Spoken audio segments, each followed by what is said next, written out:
Hi friends, ఎలా ఉన్నారు? బాగున్నారా? ఈరోజు ఎంతో టేస్టీ అయిన మటన్ ములక్కాయ కర్రీ ఎలా తయారు చేసుకోవాలో చూద్దామండి. సింపుల్గా అయిపోతుంది, తొందరగా అయిపోతుందండి. చాలా టేస్టీగా ఉంటుందండి. ఒకసారి ట్రై చేసి చూడండి. ఛానల్ సబ్స్క్రైబ్ చేసుకున్న వాళ్ళు ఉంటే సబ్స్క్రైబ్ చేసుకోండి.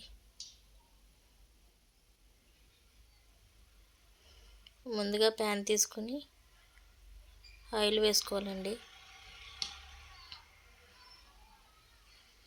ఆయిల్ బాగా హీట్ అయిన తర్వాత పచ్చిమిర్చి వేసుకోవాలండి. పచ్చిమిర్చి కూడా వేగిన తర్వాత ఉల్లిపాయలు వేసుకోవాలండి. ఉల్లిపాయలు కూడా బాగా ఫ్రై చేసుకోవాలండి. బాగా ఫ్రై చేసుకున్న తర్వాత 1/2 కిలో మటన్ శుభ్రం చేసుకుని వేసుకోవాలండి. వేసుకొని ఒక 5 నిమిషాలు మగ్గించుకొని మొత్తం కలుపుకోవాలండి. కలుపుకొని 1 టేబుల్ స్పూన్ పసుపు, రుచికి తగినంత కారం వేసుకొని మొత్తం మిక్స్ అయ్యేలా కలుపుకోవాలండి.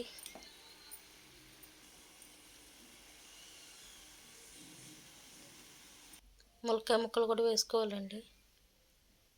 వేసుకొని మొత్తం మిక్స్ అయ్యేలా కలుపుకోవాలండి.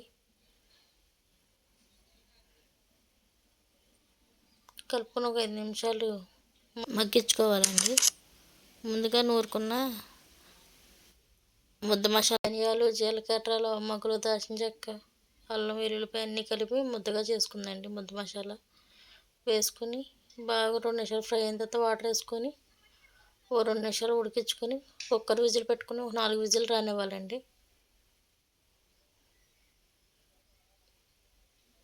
4 విజిల్ వచ్చిన తర్వాత ఆవిరంతా పోయే వరకు ఉండి ఆవిరి తీసేసుకోవాలండి. మూత తీసుకొని మటన్ ఉడికిందండి. ఇంకా కొంచెం నీళ్ళన్నీ ఇంకిపోయే వరకు ఉడికించుకోవాలండి. రుచికి తగినంత సాల్ట్ వేసుకోవాలండి. వేసుకొని ఉడకనివ్వాలండి. బాగా ఉడికిన తర్వాత గరం మసాలా పొడి వేసుకొని మొత్తం మిక్స్ అయ్యేలా కలుపుకోవాలండి. మొత్తం మిక్స్ అయ్యేలా కలుపుకొని 2 నిమిషాలు బాగా ఉడికించుకోవాలండి. తర్వాత కొత్తిమీర వేసుకోవాలండి. కొత్తిమీర వేసుకొని 2 నిమిషాలు మళ్ళీ మగ్గించుకోవాలండి.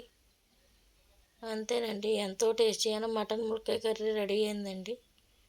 ఇది అన్నంలోకి, చపాతీలో కూడా చాలా బాగుంటుందండి. నచ్చితే లైక్ చేయండి, షేర్ చేయండి, కామెంట్ చేయండి, సబ్స్క్రైబ్ చేసుకోండి.